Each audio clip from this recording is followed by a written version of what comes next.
नमस्कार, स्वागत है आपका ज्ञान विज्ञान के इस नए एपिसोड में। मैं हूं ऐश्वर्या कपूर। इसरो के एक और सफल मिशन और हल्दी पर ताजा शोध के अलावा आज हम चर्चा करेंगे लेजर और विभिन्न क्षेत्रों में इसके अनुप्रयोगों पर। लेकिन सबसे पहले नजर इस हफ्ते की सुर्खियों पर। अंतरिक्ष विज्ञान के क्षेत्र में इसरो का एक और सफल कदम, टेलियोस 1 का किया सफल प्रक्षेपण। हल्दी के गुणकारी तत्वों से होगा मलेरिया का बचाव, वैज्ञानिकों का ताजा शोध। स्वच्छ वातावरण बनाने के लिए छात्रा की पहल, तैयार किया बायोडिग्रेडेबल प्लास्टिक। चेन्नई में बाढ़ पीड़ितों की मदद के लिए आगे आए वैज्ञानिक संस्थान, वितरित किए वाटर फिल्टर। और खोज खबर में जानेंगे क्या है लेजर और किन किन क्षेत्रों में हो रहा है इसका प्रयोग। और अब खबरें विस्तार से। अंतरिक्ष विज्ञान में सफलता का एक और कदम बढ़ाते हुए इसरो द्वारा टेलियोस 1 का सफल प्रक्षेपण किया गया। PSLV-29 द्वारा प्रक्षेपित किया गया टेलियोस 1 सिंगापुर का पहला कमर्शियल अर्थ ऑब्जर्वेशन सैटेलाइट है। टेलियोस 1 के साथ साथ सिंगापुर के 5 और सैटेलाइट भी प्रक्षेपित किए गए, जिनमें से 2 माइक्रो और 3 नैनो सैटेलाइट शामिल हैं। आइए देखते हैं ये रिपोर्ट।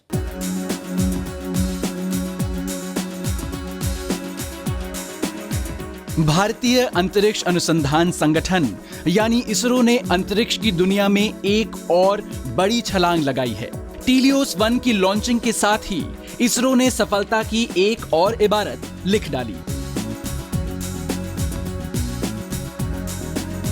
इसरो ने 16 दिसंबर की शाम 6 बजे श्रीहरिकोटा के सतीश धवन अंतरिक्ष केंद्र से पृथ्वी की निगरानी करने वाले सिंगापुर के पहले वाणिज्यिक सैटेलाइट टेलियोस 1 सहित सिंगापुर के 6 उपग्रहों को PSLV-C-29 रॉकेट के साथ सफलतापूर्वक प्रक्षेपित किया।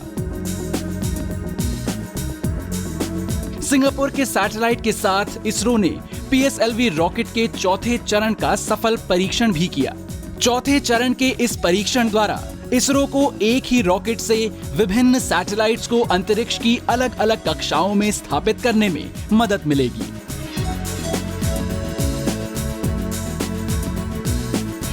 टेलियोस 1 सैटेलाइट का प्राइमरी पेलोड ST इलेक्ट्रॉनिक्स ने डिजाइन किया है और इसका वजन करीब 400 किलोग्राम है। इसमें 2 माइक्रो और 3 नैनो सैटेलाइट भी शामिल हैं। इन सैटेलाइट्स को 59 घंटे के काउंटडाउन के बाद PSLV की 32वीं उड़ान से लॉन्च किया गया। साल 2015 में ये इसरो की अंतिम लॉन्चिंग थी और इसी के साथ इसरो का 50वां लॉन्च व्हीकल मिशन भी पूरा हो गया है।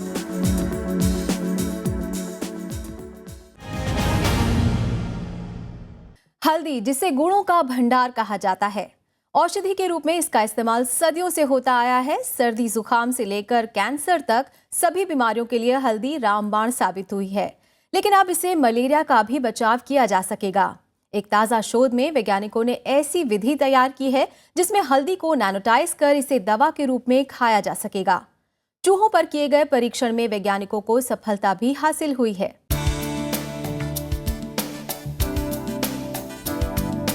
कुदरती तत्वों से भरपूर हल्दी सदियों से भारतीय चिकित्सा पद्धति का अभिन्न हिस्सा रही है। अपने विशेष गुणों के कारण आम घरों में आम उपचार जैसे जलन और सूजन से लेकर आधुनिक चिकित्सा में कैंसर के इलाज तक में इसका इस्तेमाल होता है। हल्दी में एक खास तरह का तत्व पाया जाता है जो इलाज के लिए बेहद उपयोगी और संक्रमण विरोधी होता है। कर्क्यूमिन प्रोटोजोआ के अलावा मलेरिया पैदा करने वाले प्लाज्मोडियम फैल्सीपेरम पर अपने परजीवी विरोधी प्रभाव के लिए जाना जाता है। अब वैज्ञानिकों ने कर्क्यूमिन के इस्तेमाल से मलेरिया के एक नए इलाज का तरीका ढूंढ निकाला है। इंडियन इंस्टीट्यूट ऑफ साइंस के प्रोफेसर अवधेश सुरोलिया के नेतृत्व में बोस इंस्टीट्यूट कोलकाता और पुणे विश्वविद्यालय के शोधकर्ताओं की रिसर्च में ये बात सामने आई है। इस नए इलाज में सेल के भीतर इंट्रासेल्युलर तरीके से दवा दी जाती है, जिसमें नैनोटाइज किए हुए कर्क्यूमिन को खिलाकर बीमारी पैदा करने वाले पैथोजन को दूर किया जाता है। शोधकर्ताओं ने एक ऐसा तरीका विकसित किया है जो कर्क्यूमिन को पल्वराइज करके 20 से 25 नैनोमीटर के व्यास में तोड़ देता है। कर्क्यूमिन के इस नैनो पार्टिकल को इसके बाद मलेरिया के उपचार के लिए इस्तेमाल किया गया। Our group is not only interested in using it against certain model cancer, cancer models I will say, but was also interested in understanding its mechanism of action. And in addition to that, we have developed, curcumin as a molecule is prone to destruction. चूहों पर प्रयोग के दौरान ये पाया गया कि curcumin के नैनो पार्टिकल पूरी तरह सुरक्षित हैं और प्रभावित कोशिका इसे आसानी से सोख लेती है, जिससे संक्रमित चूहे की जिंदा बचने की दर बढ़ जाती है। नैनोटाइज कर्क्यूमिन को लंबे समय तक सुरक्षित रखा जा सकता है। साथ ही ये भी देखा गया कि बीमारी के दूसरे लक्षण जैसे अटैक्सिया, कन्वर्जन और हाइपोथर्मिया को भी ये पूरी तरह ठीक कर देता है। इलाज के पारंपरिक तरीके में ये देखा जाता है कि दवा की ज्यादा मात्रा देने से दवा के प्रतिरोध की समस्या शुरू हो जाती है, लेकिन इसमें ऐसा नहीं होता। ये लाल रक्त कोशिकाओं में दवा के जमाव को रोकती है और धीरे धीरे फैलकर रोगाणुओं को नष्ट करती है। ये शोध नैनो मेडिसिन के इंटरनेशनल जर्नल में प्रकाशित किया गया है। इसमें कहा गया है कि मलेरिया के इलाज के लिए इस चिकित्सा विधि में अभी काफी गुंजाइश बाकी है।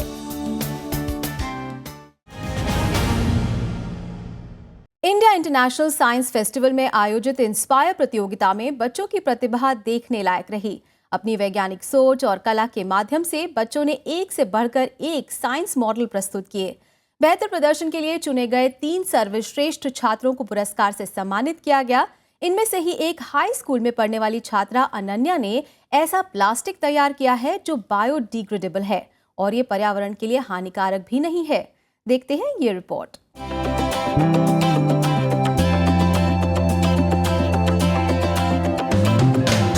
भारतीय अंतर्राष्ट्रीय विज्ञान मेला पूरे धूमधाम के साथ संपन्न हो गया। इस विज्ञान मेले में सैकड़ों की संख्या में आम लोगों, छात्रों और शोधकर्ताओं ने हिस्सा लिया। इस मौके पर इंस्पायर प्रतियोगिता के जरिए सैकड़ों छात्रों को अपने इनोवेशंस दिखाने और एक दूसरे के साथ विचार साझा करने का मौका मिला। इंस्पायर की ओर से आयोजित 5वें national level exhibition and project competition में 6ठी से 10वीं क्लास तक के 699 छात्रों ने अपने इनोवेशन प्रोजेक्ट मॉडल्स पेश किए। IISF 2015 में इनमें से 3 सबसे बेहतर प्रोजेक्ट्स को पुरस्कार के लिए चुना गया है। कर्नाटक के चिकमंगलुरु की अनन्या को स्टार्च से बायोडिग्रेडेबल प्लास्टिक बनाने के लिए रजत पदक से सम्मानित किया गया।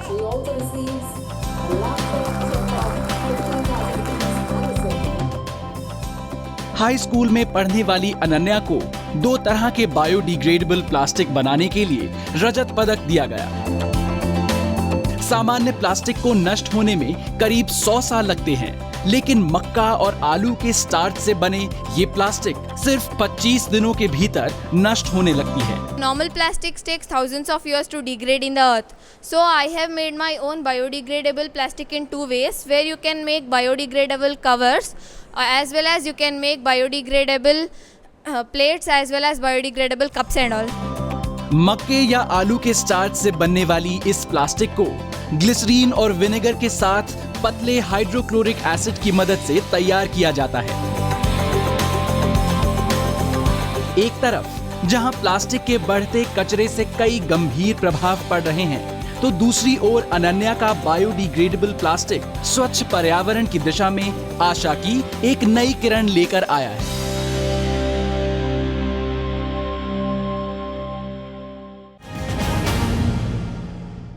पिछले दिनों चेन्नई में हुई भारी बारिश की वजह से बड़ी तबाही हुई। धीरे धीरे चेन्नई इस आपदा से निपट रहा है, लेकिन अक्सर ऐसी आपदाओं के बाद पीने के स्वच्छ पानी का अभाव हो जाता है और बीमारियों का खतरा बढ़ जाता है। इसी समस्या को ध्यान में रखते हुए भारत के विभिन्न वैज्ञानिक संस्थानों ने मदद के हाथ बढ़ाते हुए बाढ़ पीड़ितों के बीच वाटर फिल्टर वितरित किए, जिससे कि बाढ़ पीड़ितों को स्वच्छ पानी मिल सके और उन्हें बीमारियों से बचाया जा सके।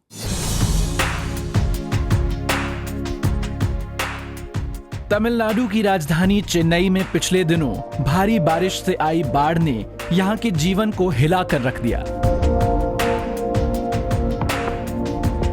इस भारी त्रासदी के खत्म होने के साथ जिंदगी पटरी पर तो लौट रही है, लेकिन यहां कई चुनौतियां एक साथ खड़ी हो गई हैं,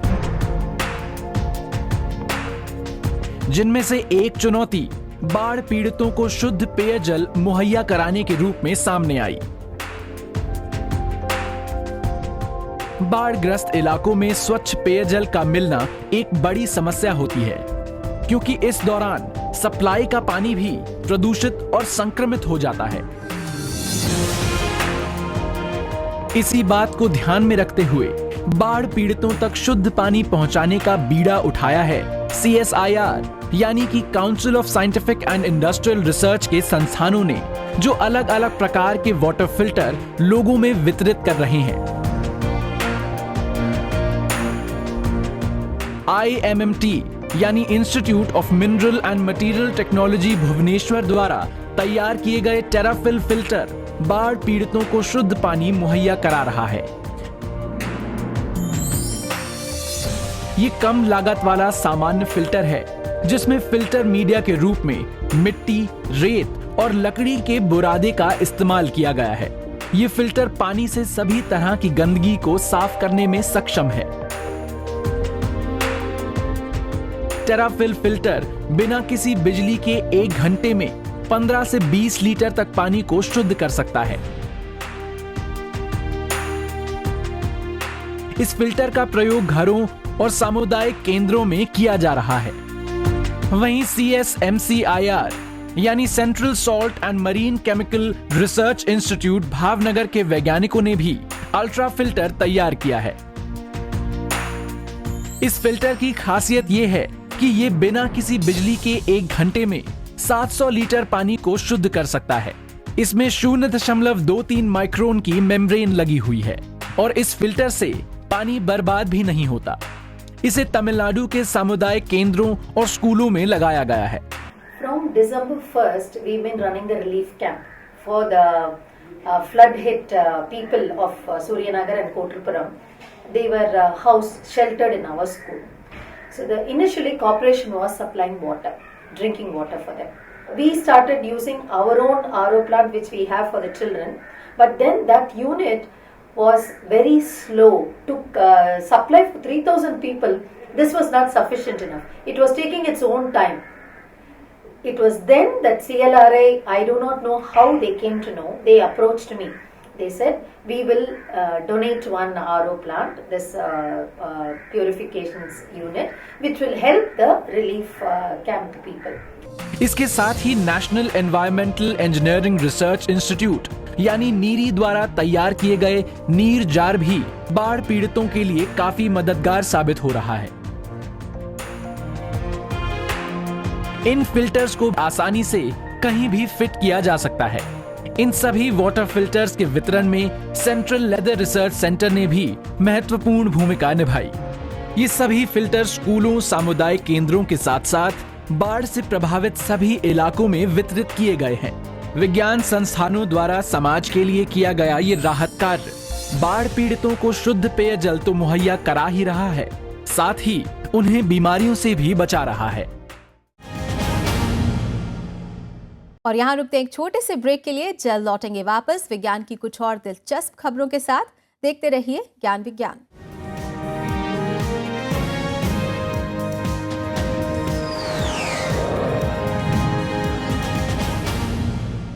ब्रेक के बाद आपका फिर से स्वागत है। आप देख रहे हैं ज्ञान विज्ञान और देश और दुनिया की वैज्ञानिक हलचलों पर नजर डाल लेते हैं। चलिए देखते हैं साइंस एक्सप्रेस।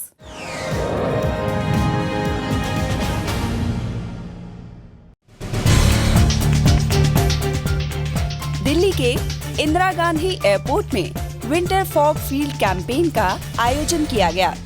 इस कैंपेन का आयोजन भारतीय मौसम विभाग, पृथ्वी विज्ञान मंत्रालय और भारतीय उष्णदेशीय मौसम विज्ञान संस्थान पुणे द्वारा किया गया।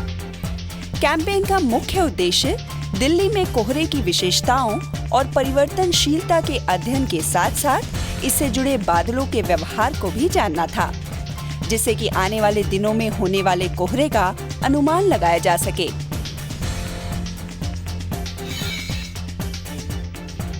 सुप्रीम कोर्ट ने राष्ट्रीय राजधानी दिल्ली और इसके आसपास के इलाकों में डीजल वाहनों के रजिस्ट्रेशन पर 31 मार्च 2016 तक के लिए बैन लगा दिया है। ये बैन 2000 सीसी क्षमता से ज्यादा के वाहनों पर लगाया गया है। कोर्ट के आदेश के अनुसार मार्च 2016 तक सभी टैक्सियों को सीएनजी में बदलने को कहा गया है। इसके अलावा 10 साल से ज्यादा पुराने ट्रकों की आवाजाही पर रोक लगाने के साथ ही उनके करों में भी दोगुना इजाफा किया गया है। गौरतलब है कि सुप्रीम कोर्ट ने ये फैसला कार्बन के उत्सर्जन और बढ़ते प्रदूषण को रोकने के लिए लिया है।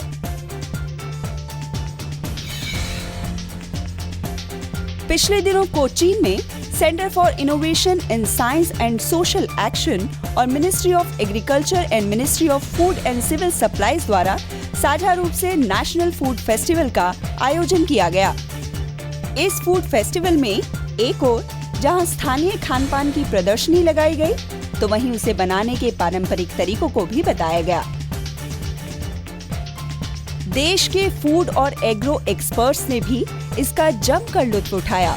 फेस्टिवल में आदिवासी खान पान के साथ साथ कटहल और अधपकी सब्जियों से बने खाने ने भारतीय खान पान की विविधता का स्वाद सबको चखाया।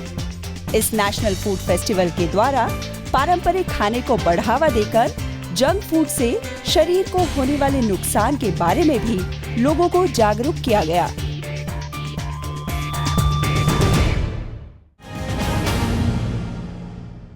लेजर यानी कि light amplification by stimulated emission of radiation. आज शायद ही कोई ऐसा क्षेत्र है जिसमें इसका उपयोग ना किया जा रहा हो। थियोडोर हेरोल्ड मेमन नाम के वैज्ञानिक को 1960 में पहले लेजर का विकास करने में सफलता मिली, जिसके बाद आज चिकित्सा, रक्षा विज्ञान, दूरसंचार, अंतरिक्ष विज्ञान, पर्यावरण और मौसम विज्ञान तथा कृषि के अलावा कई क्षेत्र ऐसे हैं जिसमें लेजर का प्रयोग किया जा रहा है। तो आज अपने इस खास सेगमेंट खोज खबर में आज चर्चा करेंगे लेजर पर और जानेंगे विभिन्न क्षेत्रों में होने वाले इसके अनुप्रयोगों के बारे में।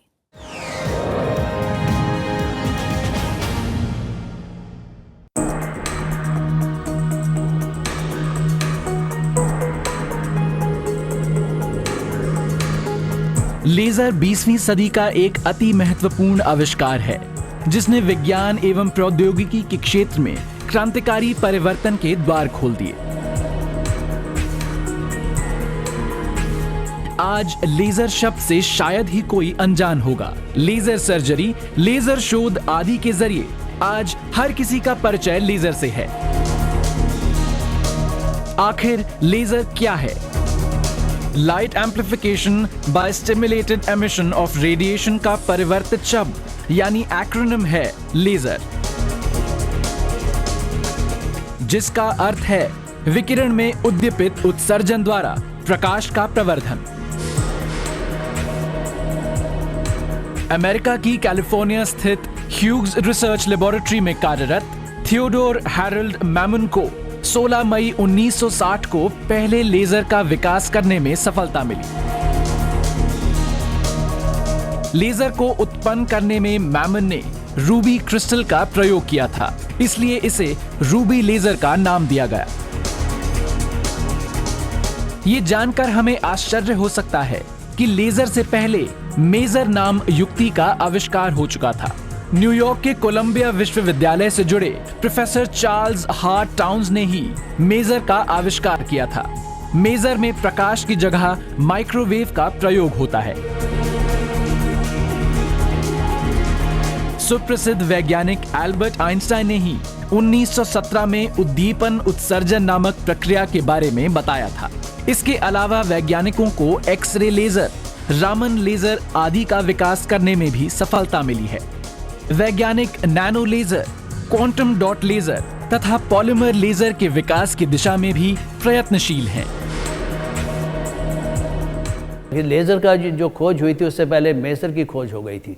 मेजर जो है microwave amplification bye simulated emission of light, उसमें हम माइक्रोवेव सूक्ष्म तरंगों का प्रयोग करते हैं। लेज़र में प्रकाश तरंगों का इस्तेमाल किया जाता है। ये तो एक तो मोनोक्रोमेटिक होता है, एक वर्णीय, इसमें बहुत सारे वेवलेंथ नौ के एक वेवलेंथ एक कलर होता है। उसके बाद ये जो है कोहेरेंट यानी संबद्धता होती है। साधारण प्रकाश में संबद्धता साधारणता नहीं पाई जाती। इसके अलावा दिशात्मकता, ये बहुत ही बारीक प्रकाश पुंज के रूप में जो है गमन करता है। चिकित्सा विज्ञान में लेजर का व्यापक रूप से इस्तेमाल नेत्र चिकित्सा, दंत चिकित्सा एवं नाक, कान व गले के अनेक रोगों के लिए होता है। पित्ताशय और मूत्राशय की पथरी निकालने तथा विभिन्न अंगों के कैंसर के शल्य चिकित्सा यानी सर्जरी के लिए भी लेजर का इस्तेमाल होता है। चिकित्सा अनुप्रयोगों में सामान्यतः excimer laser, carbon dioxide laser, pulsed dye laser, diode laser, neodymium YAG laser, holmium YAG laser तथा फ्री इलेक्ट्रॉन लेजर का इस्तेमाल किया जाता है।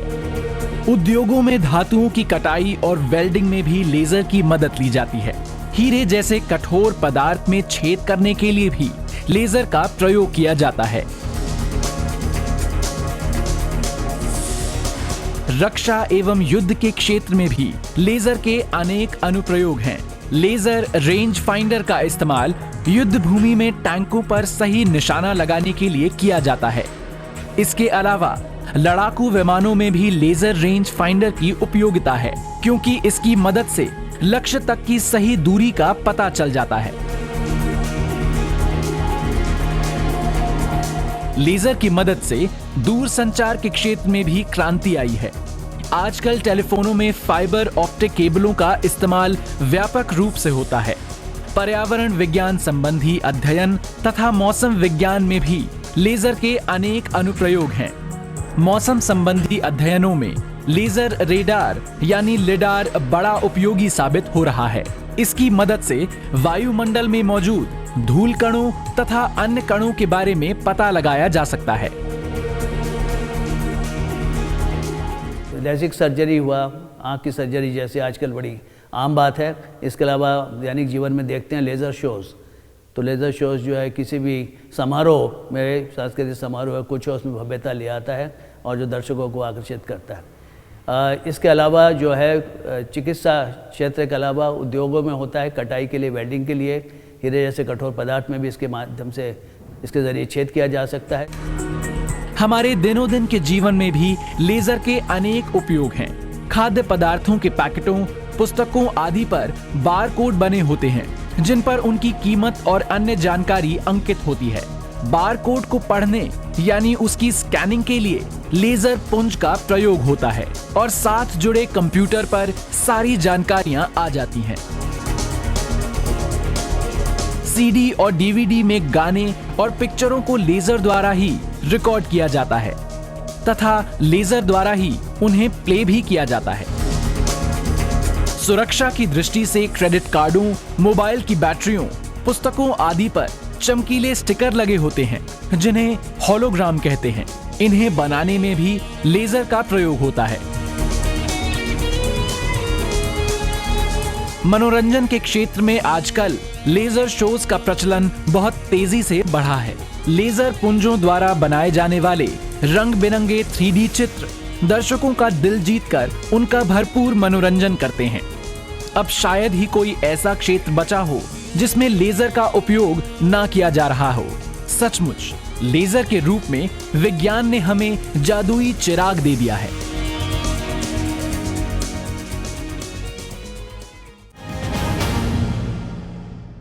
तो ज्ञान विज्ञान की ये कड़ी आपको कैसी लगी, आप हमें जरूर बताएं। आप अपना फीडबैक और सुझाव हमें भेज सकते हैं। हमारा ईमेल एड्रेस है news@vigyanprasar.gov.in। आप अपनी राय हमें डाक के जरिए भी भेज सकते हैं। हमारा पता है विज्ञान प्रसार C24 कुतुब इंस्टीट्यूशनल एरिया, नई दिल्ली 110016। तो आज के लिए बस इतना ही। विज्ञान और तकनीक की ताज़ा हलचलों के साथ अगले हफ्ते एक बार फिर होंगे हाजिर, इसी वक्त इसी चैनल पर। देखते रहिए राज्यसभा टीवी, नमस्कार।